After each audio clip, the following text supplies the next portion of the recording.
광주 전남권 뉴스입니다. 밤사이에 광주 전남 지역에서 코로나19 확진자가 1명씩 추가됐습니다.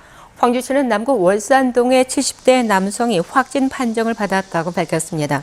광주 485번째 확진자인 이 남성은 484번째 확진자와 함께 식사를 했던 것으로 조사됐습니다. 전남에서는 밤사이에 여수에서 해외 입국자인 30대 남성이 전남 167번째 환자로 확진됐습니다. 이용섭 광주시장이 광주 전남시도 통합 얘기를 던진 뒤 여러 얘기가 오가는 상황입니다. 이 사안에 대해서 광주 전남의 시장 군수 구청장들은 어떤 의견을 내놓고 있을까요? KBS가 긴급 설문조사를 실시했습니다. 류성호 기자입니다. 광주 구청장 5명과 전남의 시장 군수 22명에게 시도 통합에 대해 어떻게 생각하는지 물었습니다. 선택지는 찬성, 반대, 향후 논의를 보고 결정, 모름, 무응답 등 4가지입니다. 광주는 구청장 5명 중에 4명이 찬성한다고 답했습니다. 전남은 목포와 여수, 순천, 나주, 화순, 담양, 곡성, 영광, 고흥, 보성 등 단체장 10명이 찬성했습니다. 찬성한 광주의 구청장들과 합치면 14명으로 광주 전남 기초단체장 27명의 절반가량이 찬성 입장에 섰습니다. 정현복 광양시장과 김산 무안군수, 정종순 장흥군수는 반대했습니다. 문인 광주 북구청장과 한평과 장성, 강진, 진도, 완도, 신안군수는 향후 논의를 보고 결정하겠다고 밝혔습니다. 전동평 영암군수와 명현관 해남군수, 김순호 구례군수는 모름 무응답으로 답했습니다. 광주 전남 기초단체장은 27명, 찬성 14명, 반대 유보가 13명으로 의견이 엇비슷하게 갈렸습니다.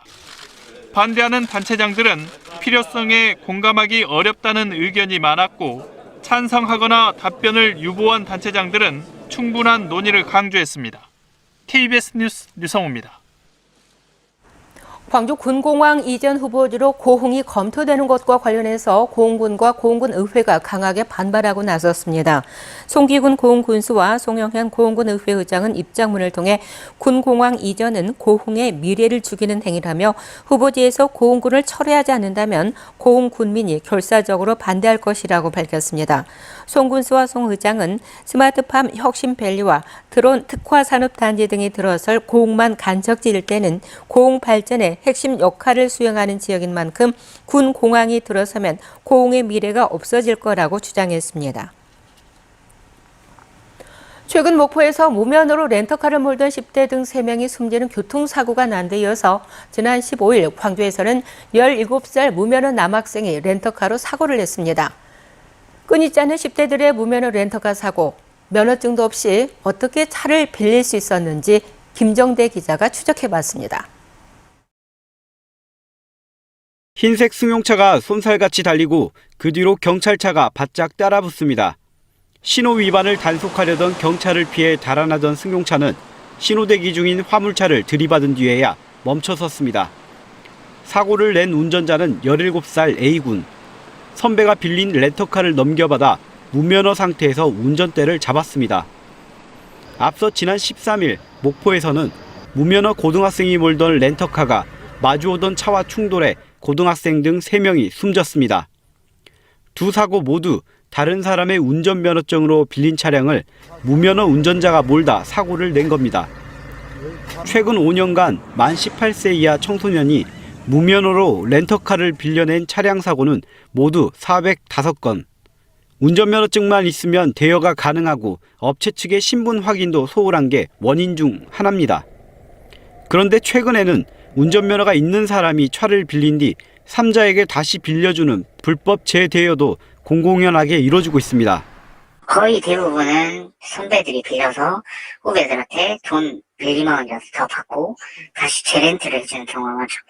돈이 좀 없으시는 어르신들 있잖아요. 그런 분들이 생활비라도 어느 정도 벌려고 미성년자 아이들한테 돈을 받고 SNS에서는 무면허 미성년자도 차를 빌릴 수 있다며 채팅방을 만들어 사실상 영어까지 벌입니다.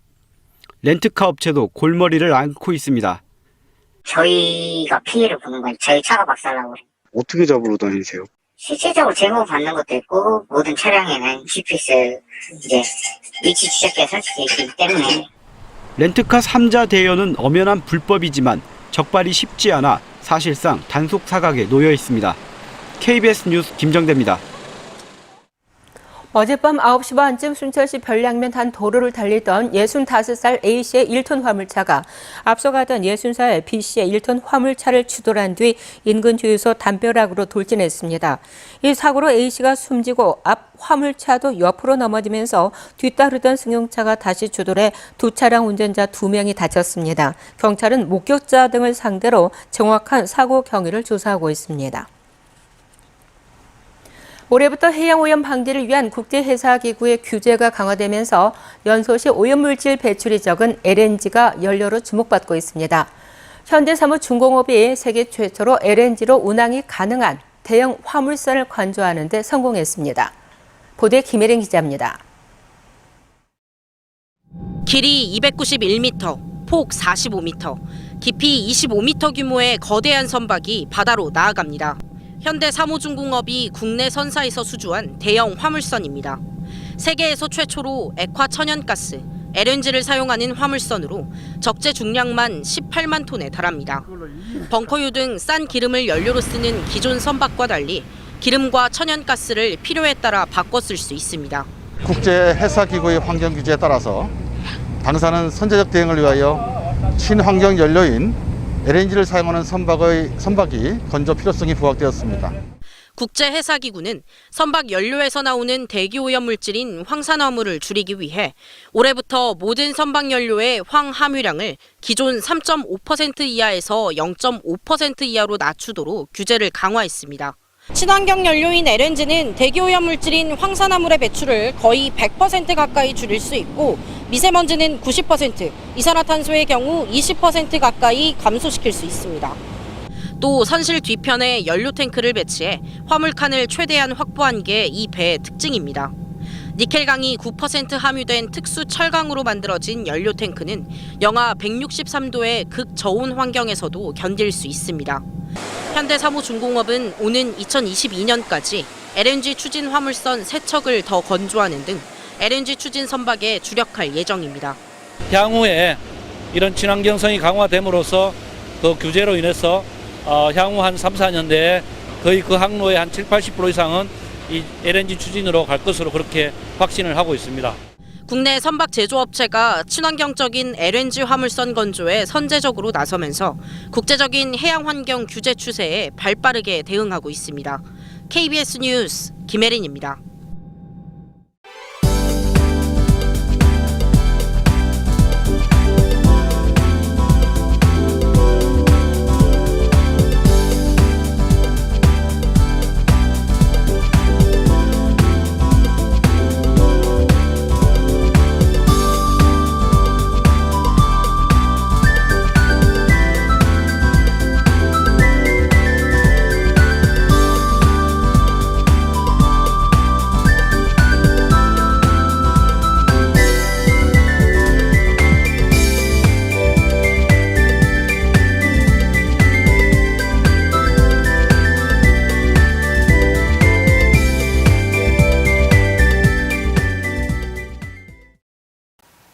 오늘도 하늘 표정이 어둡습니다. 정체전선의 영향을 받아서 현재 광주 전남 곳곳에 약하게 비가 내리고 있습니다. 비는 오늘 종일 내리다가 내일 아침에 대부분 그치겠고요. 예상 강우량은 내일까지 5에서 40mm입니다. 오늘 기온 대체로 어제와 비슷하겠습니다. 광주의 아침 최저 기온 20.4도에서 시작했는데요. 낮 기온 24도 선에 머물면서 평년 기온보다 3도가량이나 낮겠습니다. 다음은 자세한 지역별 날씨입니다. 오늘 낮 최고 기온 영광과 담양이 25도가 예상됩니다. 여수와 고흥 24도 선에 머물겠고요. 목포의 낮 최고 기온 24도, 영암과 해남 25도까지 오르겠습니다. 신안을 비롯한 그 외 도서 지역은 24도가 예상됩니다. 바다의 물결은 남해서부 먼바다에서 최고 2.5m로 다소 높겠고요. 돌풍이 불고 천둥, 번개가 치는 곳들이 있겠습니다. 또 서해안과 남해안은 천문조에 의해 바닷물의 높이가 높은 기간입니다. 해안가에서는 침수 피해 없도록 조심하셔야겠습니다.